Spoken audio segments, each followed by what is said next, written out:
નમસ્કાર, આપ જોઈ રહ્યા છો મંતવ્ય ન્યૂઝ અને ગુજરાત એટ 7 સાથે હું છું આપની સાથે નંદની। તો મહત્વના સમાચારોની સાથે બુલેટિનની શરૂઆત કરીશું, જેમાં હવામાન વિભાગે આગામી 7 દિવસ માટે આગાહી જાહેર કરી છે।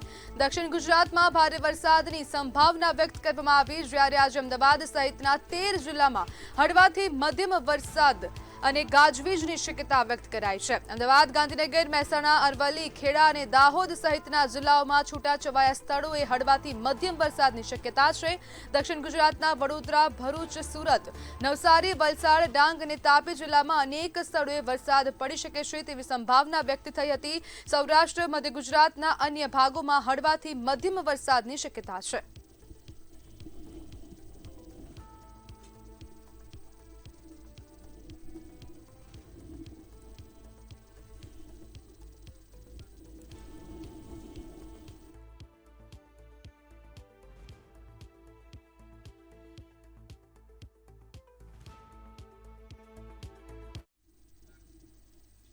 નર્મદાના સાગબારામાં મેઘરાજાએ સટાસટી બોલાવી છે, ત્યારે પાણી ભરાઈ જતા સ્થાનિક લોકો મુશ્કેલીમાં મુકાયા છે। ત્યારે શું છે સ્થિતિ, જોઈએ અહેવાલમાં।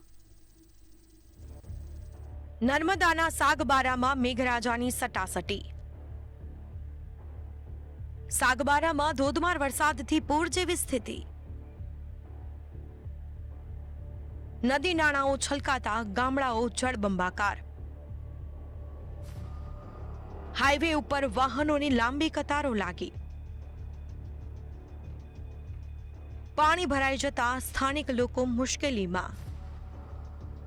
નર્મદા જિલ્લામાં ચોમાસાની શરૂઆતમાં જ સાગબારા અને સેલંબા પંથકમાં ધોધમાર વરસાદે પૂર જેવી સ્થિતિ સર્જી છે। 23 જૂનની મધરાત્રિથી જ શરૂ થયેલા ભારે વરસાદના કારણે સમગ્ર વિસ્તારમાં જળબંબાકાર જેવી પરિસ્થિતિ જોવા મળી। જંગલ વિસ્તારની નદી નાળાઓમાં ઘોડાપૂર આવ્યા અને અનેક સ્થળોએ પાણી રસ્તા ઉપર ફરી વળ્યા।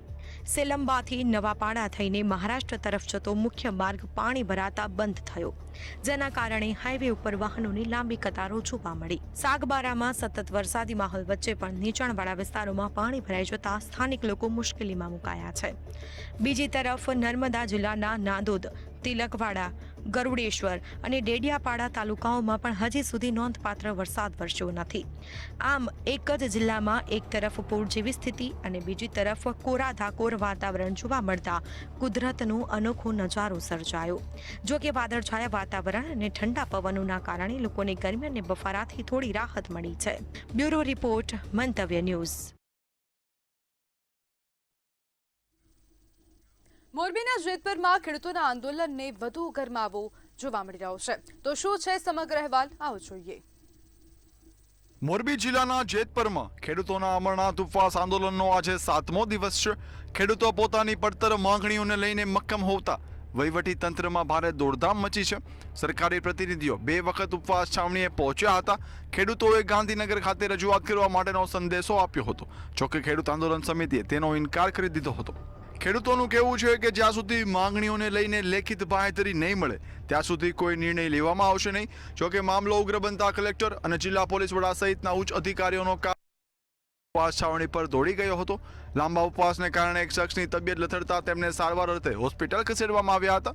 આંદોલનના ભાગરૂપે ખેડૂતો દ્વારા મહા રક્તદાન કેમ્પનું આયોજન કરવામાં આવ્યું હતું। 7000 બોટલ રક્ત એકત્રિત કરી વર્લ્ડ રેકોર્ડ બનાવવાનો લક્ષ્ય રાખવામાં આવ્યો છે।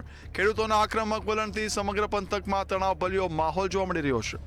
બ્યુરો રિપોર્ટ, મંતવ્ય ન્યૂઝ। અમદાવાદમાં વર્ષો જૂનો સુભાષ બ્રિજ તોડાશે। એએમસી દ્વારા નવા બ્રિજના નિર્માણની જાહેરાત કરાઈ। વધુ વિગતો સાથે જોઈએ ખાસ અહેવાલ। સાબરમતી નદી પર આવેલો વર્ષો જૂનો સુભાષ બ્રિજ હવે તોડી તેની જગ્યાએ નવો બ્રિજ બનાવવાનો નિર્ણય લેવામાં આવ્યો છે। તાજેતરમાં બ્રિજના કેટલાક થાંભલાઓમાં તિરાડો જોવા મળતા અમદાવાદ મ્યુનિસિપલ કોર્પોરેશન દ્વારા નિષ્ણાતોની ટીમને તપાસ સોંપવામાં આવી હતી। ટીમે બ્રિજનું ઝીણવટભર્યું ટેકનિકલ નિરીક્ષણ કરીને તેની માળખાકીય સ્થિતિ અંગે વિગતવાર રિપોર્ટ તૈયાર કર્યો હતો। અમદાવાદ મ્યુનિસિપલ કોર્પોરેશન દ્વારા આઈઆઈટી રૂડકીના એક્સપર્ટ, ટંડન જે આખા ભારતના one of the prominent consultant છે એના એક્સપર્ટ, આઈઆઈટી ગાંધીનગરના એક્સપર્ટ અને બીજા જે બ્રિજના એક્સપર્ટ છે એમના દ્વારા એક ખરેખર સ્થળ તપાસ કરવામાં આવ્યું છે અને એમના રિપોર્ટમાં અત્યારે એવું દર્શાવાયા છે કે આ જે પિયર્સનું જે સ્ટ્રેન્થ છે એ સ્ટ્રેન્થ લગભગ 53 વર્ષનું થવા આવ્યું છે. એટલે એમને અગર નવા સુપરસ્ટ્રક્ચર અને ઓલ્ડ જે સબસ્ટ્રક્ચરનો ઉપયોગ કરીએ તો એ 100 યર ડિઝાઇન ટાઈમલાઈન જે છે એમાં પ્રોબ્લેમ આવી શકે. તજજ્ઞોના રિપોર્ટ અને ભલામણોના આધારે હાલના બ્રિજના જૂના પિયર્સ અને સબસ્ટ્રક્ચરને સંપૂર્ણપણે દૂર કરીને નવી ડિઝાઇન સાથે આધુનિક બ્રિજ બનાવવાનો નિર્ણય લેવાયો છે. અમદાવાદ મ્યુનિસિપલ કોર્પોરેશનના કમિશનરે આ અંગે સત્તાવાર જાહેરાત કરી છે. શહેરના લાખો વાહન ચાલકો માટે મહત્વપૂર્ણ ગણાતા આ બ્રિજને સલામતીના ધોરણોને ધ્યાનમાં રાખીને નવેસરથી વિકસાવવામાં આવશે. અગાઉ સુભાષ બ્રિજના રિપેરિંગ માટે અંદાજે 236 કરોડના ખર્ચે 9 મહિનાનો સમયગાળો નક્કી કરવામાં આવ્યો હતો. જોકે હવે સંપૂર્ણ નવો બ્રિજ બનાવવાનો નિર્ણય લેવાતા આ પ્રોજેક્ટના કુલ ખર્ચ તેમજ કામગીરી સમયગાળામાં નોંધપાત્ર વધારો થવાની શક્યતા છે. હાલ એએમસી દ્વારા નવા પ્રોજેક્ટની ડિઝાઇન, ખર્ચ, સમય મર્યાદા, પ્રોજેક્ટ લાઈફ અને અન્ય ટેકનિકલ મુદ્દાઓનું વિગતવાર વિશ્લેષણ શરૂ કરવામાં આવ્યું છે, જેથી ભવિષ્યમાં શહેરને વધુ સુરક્ષિત અને સુવિધાસભર બ્રિજ મળી શકે. બ્યુરો રિપોર્ટ, મંતવ્ય ન્યૂઝ. ગાંધીનગર ખાતે કલોલ ટ્રાફિક જામ મુદ્દે પૂર્વ નાયબ મુખ્યમંત્રી નીતિન પટેલે લાલગુમ થયા છે. પૂર્વ નાયબ મુખ્યમંત્રી નીતિન પટેલે પોલીસ તંત્ર પર રોષ વ્યક્ત કર્યો. પૂર્વ નાયબ મુખ્યમંત્રી કલોલ પોલીસ તંત્ર સામે ટ્રાફિક જામ મુદ્દે નારાજ થયા.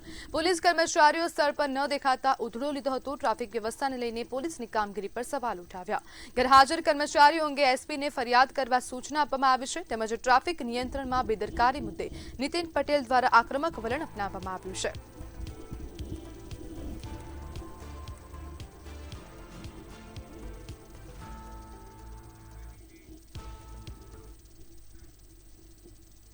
રાજકોટ જંગલેશ્વર ડિમોલેશન દરમિયાન ખાણીપીણીના 27 લાખના બિલને લઈને કૌભાંડની આશંકા ઊભી થઈ છે. કાજુ કતરીથી લઈને ચા, કોફી અને જમણ સુધીના મોટા ખર્ચના બિલ રજૂ થતા વિવાદ સર્જાયો. સ્ટેન્ડિંગ કમિટીએ આ બિલ હાલ પેન્ડિંગ રાખી તપાસના આદેશ આપ્યા છે. કમિટીની બેઠકમાં ટોટલ 9 દરખાસ્ત હતી. તેમાંથી ગ્રીન અર્બન પોલિસી વાળી નામંજૂર કરવામાં આવી છે અને ક્રમ નંબર 8 અને 9 એ બંને પેન્ડિંગ રાખવામાં આવી. પેન્ડિંગમાં કઈ રાખવામાં આવી? પેન્ડિંગમાં એક આરોગ્યની હતી, જે ડ્રોન દ્વારા મચ્છરોનો ઉપદ્રવ અટકાવવા માટેની કામગીરી હતી, એમને વધુ અભ્યાસ માટે પેન્ડિંગ રાખવામાં આવી છે. અને એક જે જંગલેશ્વરનું ડિમોલેશન થયું તેમાં જે ખર્ચ થયો હતો નાસ્તા અને જમવાનો, તે હાલ પૂરતી પેન્ડિંગ રાખવામાં આવી.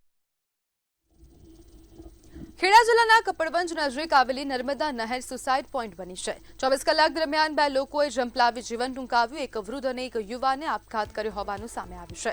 65 વર્ષીય વૃદ્ધનો મૃતદેહ મળી આવ્યો છે, જોકે તેમની ઓળખ હજુ સુધી થઈ નથી. બંને બનાવોના કારણો હાલ અકબંધ છે. સતત 2 આપઘાતની ઘટનાના કારણે નર્મદા નહેર ચર્ચામાં આવી છે, જ્યારે પોલીસે બંને મામલે તપાસ શરૂ કરી છે.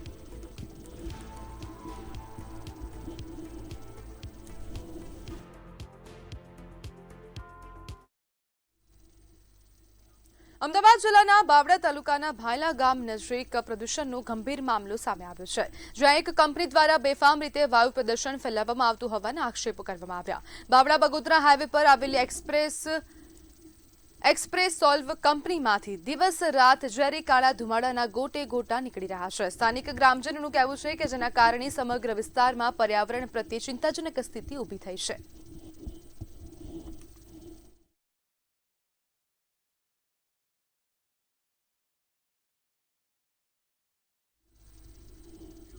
અમદાવાદ ક્રાઇમ બ્રાન્ચે ઓપરેશન કારાવાસ હેઠળ 1988ના સેટેલાઇટ પોલીસ ચોરી કેસમાં 38 વર્ષથી ફરાર રહેલા આરોપી અમરાજી પટેલને રાજસ્થાનના ડુંગરપુરથી ઝડપી પાડ્યો છે.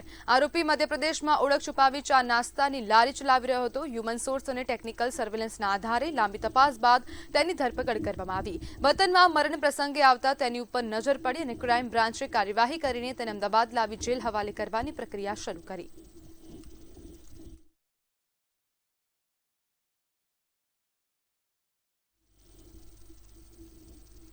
અમદાવાદમાં ડ્રગ્સના વધતા નેટવર્ક સામે કડક કાર્યવાહી હાથ ધરવામાં આવી છે. બાતમીના આધારે પોલીસે વાસણા વિસ્તારની એક હોટેલમાં દરોડા પાડ્યા હતા. રેડ દરમિયાન ડ્રગ્સની ડિલિવરી આપવા આવેલા આરોપી સાબિર ઝફર અહેમદ શેખને ઝડપી પાડવામાં આવ્યો છે. પોલીસે ડ્રગ્સ સહિત કુલ ₹5.84 લાખનો મુદ્દામાલ જપ્ત કર્યો છે. સમગ્ર મામલે તપાસ હાથ ધરવામાં આવી. કે વાસણા પોલીસ સ્ટેશન વિસ્તારમાં એક હોટલમાં એક ઇસમ રોકાયેલા છે જે એમડી ડ્રગ્સની ડિલિવરી કરવા માટે મધ્યપ્રદેશથી અહીંયા આવ્યા છે અને એ અનુસંધાને વાસણા પોલીસ અને એલસીબી ઝોન 7ની ટીમે અહીંયા રેડ પાડી છે અને 2 સરકારી પંચોને રૂબરૂમાં ઝડપી કરતી દરમિયાન એને એક માદક પદાર્થ મેફેડ્રોન 194.780 ગ્રામ્સ એ મળ્યા છે અને એની સાથે 2,37,000 રોકડ મળ્યા છે અને એક મોબાઈલની પણ રિકવરી થયેલ છે, જે કરીને 5,84,380 રૂપિયાના મુદ્દામાલ રિકવર થયેલા છે. અરવલ્લીના ધનસુરા તાલુકાના વડાગામમાં મહિલાના અપહરણનો મામલો સામે આવ્યો છે. મૈત્રી કરાર હેઠળ સાથે રહેતી મહિલાનું અપહરણ કરાયું હોવાનો આક્ષેપ કરવામાં આવ્યો. મહિલાના પતિએ ન્યાયની માંગ સાથે પોતાનું નિવેદન સામે આવ્યું છે. ફરિયાદી જીત પટેલે મહિલાના પિતા વિરુદ્ધ ફરિયાદ નોંધાવી છે. હું અને નેન્સી 3.5 મહિનાથી મૈત્રી કરાર પર અમે રહેતા હતા. ગઈકાલે કિયા સેલ્ટોસ ગાડી આવી, એમાંથી 3 જણા ઉતરીને નેન્સી દુકાને બેઠી હતી ત્યારે દુકાનમાંથી જોર જબરજસ્તી કરીને અપહરણ કરીને ગાડીમાં નાખીને લઈ ગયા. પહેલાં બી આવી રીતે અમારા પર 3 થી 4 વાર હુમલો થયેલો છે. અમે ઘેર કોઈ હતા નહીં અને આ બાબતે હું જલ્દીથી ન્યાય માગું છું. ખેડા જિલ્લાના નડિયાદમાં વોર્ડ નંબર 10ના પૂર્વ ભાજપ કાઉન્સિલર પર હુમલાની ઘટનામાં પશ્ચિમ પોલીસે ત્વરિત કાર્યવાહી કરી છે. ઝાડ કાપવા જેવી સામાન્ય બાબતે પાડોશીઓ વચ્ચે થયેલો વિવાદ મારામારીમાં ફેરવાયો. સમગ્ર મામલે પૂર્વ કાઉન્સિલર અને તેમના પરિવાર પર હુમલો કરનારા મામલે કશ્યપ પ્રજાપતિ અને કિશોર પ્રજાપતિની અટકાયત કરાઈ. મહત્વની વાત એ છે કે કિશોર પ્રજાપતિ નગરપાલિકાના કર્મચારી તરીકે ચૂંટણી શાખામાં ફરજ બજાવે છે. ઘટના અંગે બંને પક્ષોએ ક્રોસ ફરિયાદ દાખલ કરતા પોલીસે તપાસ શરૂ કરી છે.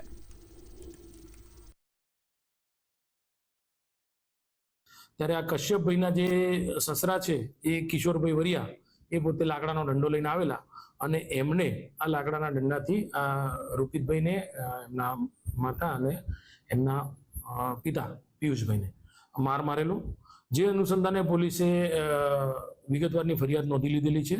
બીએનએસની કલમ 115, 118(1), 54 અને 151(2), 351(2), 352 અન્વયે ફરિયાદ નોંધેલી છે. આ આધારે પોલીસે આ ગામના જે આરોપી છે કશ્યપભાઈ અને કિશોરભાઈ બેની અટકાયત પણ કરેલી છે. પંચમહાલના ઘોગંબા તાલુકામાં નલ સે જલ યોજના હેઠળ થયેલા કામોની ઉચ્ચસ્તરીય તપાસની માંગ ઉગ્ર બની છે.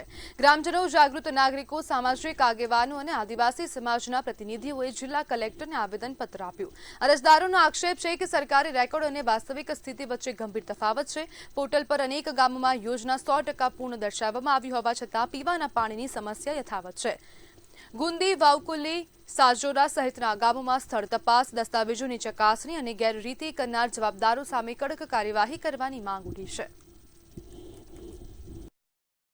પાઇપ મૂકી અને ચકલી મૂકી પણ પાણી નથી આવતું અને ચકલી અને બીજા ફળિયામાં અમારે પાઇપે નથી અને ચકલી નથી, કઈ પણ નથી અને અમારે આ ફળિયામાંથી બીજા ફળિયામાં પાણી લેવા જવા પડે. નળ સે જળ યોજનામાં ઠૂંઠો બેહાડવામાં આવેલો છે પણ પાણી નથી અને કેટલાક ફળિયામાં, કેટલાક વિસ્તારની અંદર કોઈ પણ પ્રકારની કામગીરી કરવામાં આવેલી નથી. તેમ છતાં સરપંચ અને તલાટીના સહી સિક્કાવાળી અમારી પાસે પ્રૂફવાળી ટપાલ એવી છે, ટપાલ અથવા પત્ર એવો છે કે એમણે 100% કામગીરી પૂરી કરવામાં આવેલી છે એવું એમણે દર્શાવેલું છે. તો અમારા ગામોની અંદર સરપંચ, તલાટી અને અન્ય જવાબદાર અધિકારીઓ અને પદાધિકારીઓ વડે મોટા પાયે ભ્રષ્ટાચાર થયો છે એવું અમારા સ્થાનિક જાગૃત લોકોનું માનવું છે. એટલે એ ભ્રષ્ટાચાર ને દૂર કરવામાં આવે અને જે સ્થળ પર યોગ્ય તપાસ કરવામાં આવે અને તપાસ કર્યા પછીથી જેમણે ભ્રષ્ટાચાર કર્યો છે, જેમણે કામ નથી કર્યું, એની પાસેથી રિકવરી કરવામાં આવે અને કાયદેસરની પોલીસ કેસ કરી અને એમના પર કાયદેસરની કાર્યવાહી કરવામાં આવે.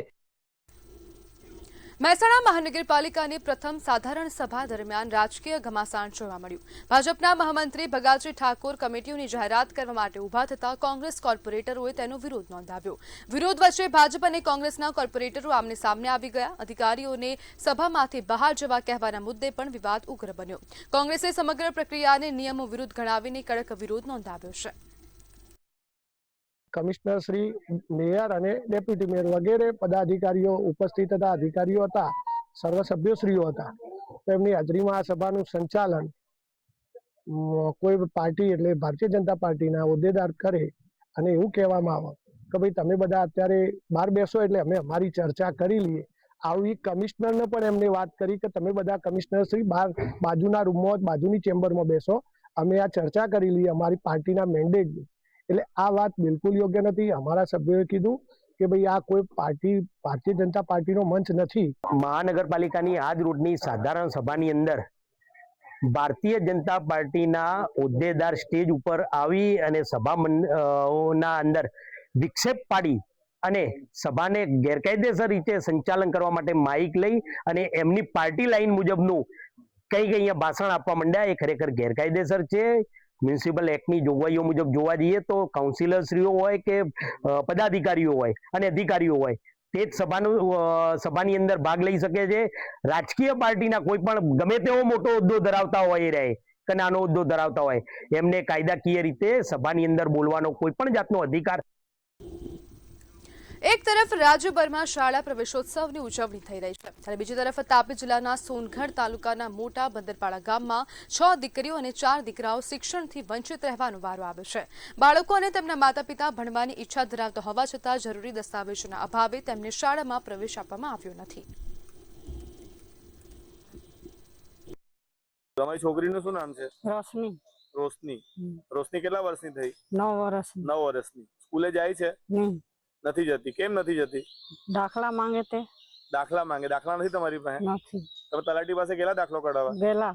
શું કહેતો હતો તલાટી? શું કે દાખલો કાઢી આપે કે નહીં કાઢી આપે? નહીં કાઢી આપે તો શું કે એ રોય? બધા કાગળિયા માંગે. તમારી છોકરી આશરે કેટલા વર્ષની છે? 10 વર્ષની. સ્કૂલે જાય? નથી. નથી જતી. કયા કારણથી નથી? સ્કૂલમાં એડમિશન નથી થયું? નથી લેતા સ્કૂલ વાળા? શું કહે છે? અહીંયા પેલો દાખલો નહીં એટલે નહીં લે. જન્મનો દાખલો નથી? તો જન્મનો દાખલો કાઢવા માટે તમે તલાટી પાસે ગયા તો એને કાઢી આપ્યો? નથી. તો એને શું માંગ્યું? પેલો એમ કે જ્યાં ડિલિવરી થયેલી ત્યાં જ એમ કે. હા, ડિલિવરી ક્યાં થયેલી? સુગરમાં. બરાબર. એટલે એને જન્મનો દાખલો નહીં કાઢી આપ્યો. હવે તમને આધાર કાર્ડ છે છોકરીનો? નથી. સમાચારમાં આગળ વાત કરીએ તો વડોદરા ખાતેથી સમાચાર સામે આવી રહ્યા છે. વિદ્યાર્થીની સાથે છેડતીનો મામલો સામે આવી રહ્યો છે. તો વિદ્યાર્થીની સાથે છેડતી થઈ છે. વડોદરાની સમગ્ર ઘટના છે. વડોદરાના ખોડિયાનગર વિસ્તારની આ સમગ્ર ઘટના. વિદ્યાર્થીની સાથે છેડતી થઈ છે. કેટલાક દિવસોથી યુવક હેરાન કરતો હોવાનો આક્ષેપ પણ કરવામાં આવ્યો છે, જેમાં વિદ્યાર્થીનીનો પીછો કરી હેરાન કરતો હોવાનો આક્ષેપ કરવામાં આવ્યો છે. તો સમાચાર વડોદરા ખાતેથી સામે આવ્યા. વિદ્યાર્થીનીએ સમગ્ર ઘટનાની જાણ પરિવારજનોને કરી હતી. પરિવારજનો દ્વારા તે યુવકને ઢોર માર મારવામાં આવ્યો છે. સમગ્ર ઘટનાનો આ વિડીયો પણ સામે આવી રહ્યો છે. પરિવારજનોએ યુવકને ઝડપી પાડી જાહેરમાં ધોલાઈ કરી છે, જેમાં બનાવથી વિસ્તારમાં લોકોના ટોળે ટોળા ઉમટી પડ્યા હતા.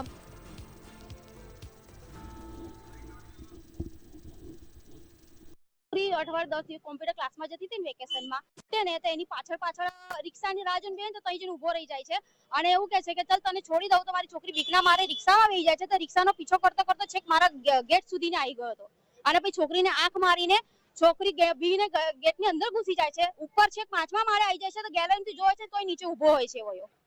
અને છોકરી અઠવાડિયાથી બીને મને કહે છે કે મમ્મી તું કશું કહેતી નહીં છે. એને પીછો કરતી કે આજે સવારે બી મેં 6:30 વાગે આવી ને તો એને જોઈને છેક બહાર સુધી છોકરી બીને છેક ચાલતી ચાલતી જતી રહી આગળ તો અહીં ઉભો રહ્યો એને જોતો તો એવો. સાબરકાંઠા જિલ્લામાં મોટા પાયે શાકભાજીની ખેતી કરવામાં આવે છે, પરંતુ ચાલુ વર્ષે ચોમાસાની શરૂઆત બાદ પણ પૂરતો વરસાદ ન પડતા ખેડૂતોની ચિંતામાં વધારો થયો છે. વરસાદની અછતના કારણે સિંચાઈનો ખર્ચ વધી ગયો છે. બીજી તરફ ભારે ગરમી અને બદલાતા વાતાવરણની અસરથી પાક સુકાઈ રહ્યો છે અને ઉત્પાદનમાં પણ મોટો ઘટાડો નોંધાઈ રહ્યો છે. જે ખેડૂત અગાઉ દરરોજ 10 જેટલી બેગ શાકભાજી બજારમાં લાવતા હતા તેઓ હવે માત્ર 2 થી 3 બેગ સુધી સીમિત થઈ ગયા છે. ઉત્પાદનમાં ઘટાડાની સીધી અસર બજારમાં જોવા મળી રહી છે. હિંમતનગર શાક માર્કેટમાં હાલ શાકભાજીના ભાવમાં નોંધપાત્ર વધારો થયો છે. ઘણા શાકભાજીના ભાવ 20 કિલોના 500 રૂપિયાથી લઈને 1500 રૂપિયા સુધી પહોંચી ગયા છે. ભાવ ઊંચા હોવા છતાં ખેડૂતોને તેનો ખાસ લાભ મળતો નથી. અમારા ખેડૂતોની દશા બહુ ખરાબ છે. વરસાદ ખેંચાવાથી એક તો વાવેતરમાં ઓછું થયું છે, વાવેતર ઓછું થયું, ઉત્પાદન બી ઓછું છે, માલ ઓછો આવે છે અને ભાવ પણ માર્કેટમાં છે પણ માલ ઉત્પાદન એટલું થતું નથી. તો ખેડૂતને તો જે માલ લઈને આવે એમાં નુકસાન જ છે. જે 10 જબલા જો કે ઉતરતા એની જગ્યાએ અત્યારે 2 થી 3 જબલા માલ આવે એટલે ખેડૂતને તો સરવાળે શૂન્ય જ છે. ફાયદો તો ફક્ત વેપારીઓને જ થાય છે, ખેડૂતને તો નુકસાન જ છે.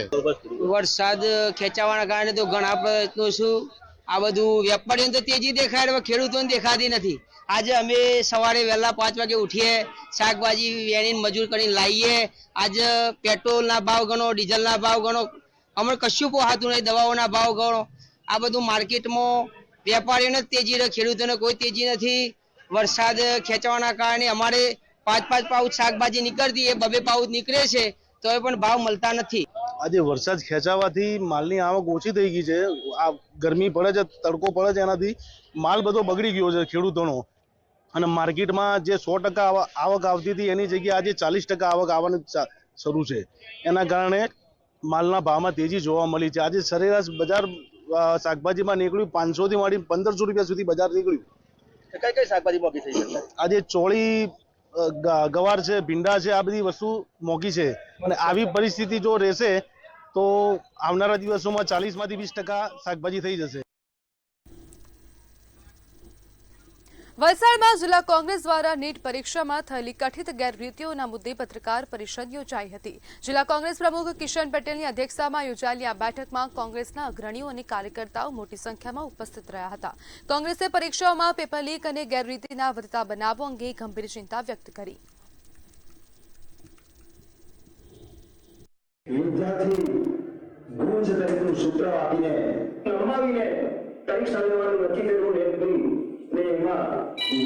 એમને પણ એક્ઝામ આપવા દેવામાં ન આવી.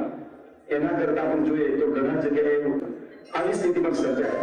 આ જે સ્થિતિમાં છે તેમાં પણ આપ જાણો છો કે સરકાર મોંઘવારી થતી હોય, ફી વધારવામાં ઉત્તરોત્તર વધારો થતો હોય. વલસાડના સાંસદ ધવલ પટેલે ડુંગરડાથી વઘઈ સુધી નેરોગેજ ટ્રેનના જનરલ કોચમાં મુસાફરી કરી. મુસાફરો અને આદિવાસી વિસ્તારના લોકો સાથે સીધો સંવાદ સાધ્યો. તેમણે મુસાફરોની સમસ્યાઓ અને સૂચના સાંભળી હતી અને પ્રવાસ દરમિયાન તેમણે 110 વર્ષ જૂના રેલવે પુલનું નિરીક્ષણ કરી તેની મરામત માટે રેલવે મંત્રી સમક્ષ રજૂઆત કરવાની ખાતરી આપી. સ્થાનિક વડીલો અને મુસાફરોએ સાંસદનું ઉષ્માભેર સ્વાગત કરી આશીર્વાદ આપ્યા હતા.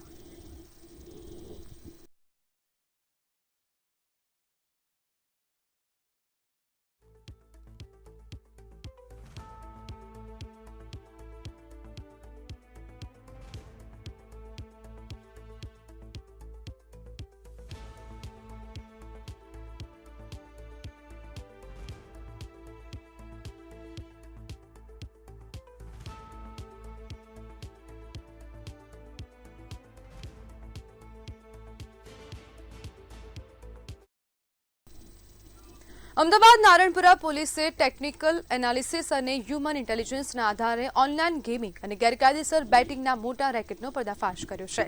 વેબસાઇટ મારફતે બેટિંગનું સંચાલન કરતા 5 આરોપીઓને પોલીસે ઝડપી પાડ્યા છે. આરોપીઓ ગ્રાહકોને ખોટા પ્રલોભનો આપી આઈડી ઓપન કરાવતા અને મ્યુલ બેંક એકાઉન્ટ મારફતે નાણાંની લેવડ-દેવડ કરતા. દરોડામાં 17 mobile phone, laptop, router, 40 debit credit card અને 20 સિમ કાર્ડ સહિતનો મુદ્દામાલ જપ્ત કરવામાં આવ્યો છે. તમામ આરોપીઓ રાજસ્થાનના રહેવાસી હોવાનું સામે આવ્યું છે.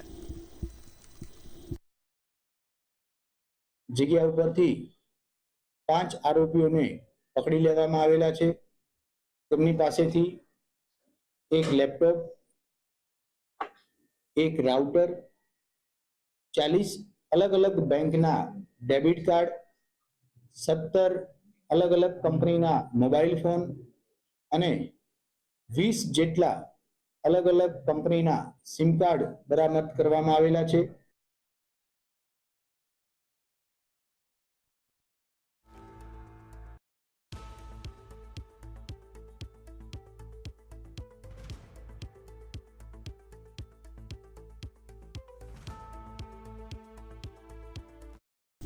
તો ગુજરાત@7 માં હાલ બસ આટલું જ. વધુ માહિતી માટે જોતા રહો મંતવ્ય ન્યૂઝ. નમસ્કાર.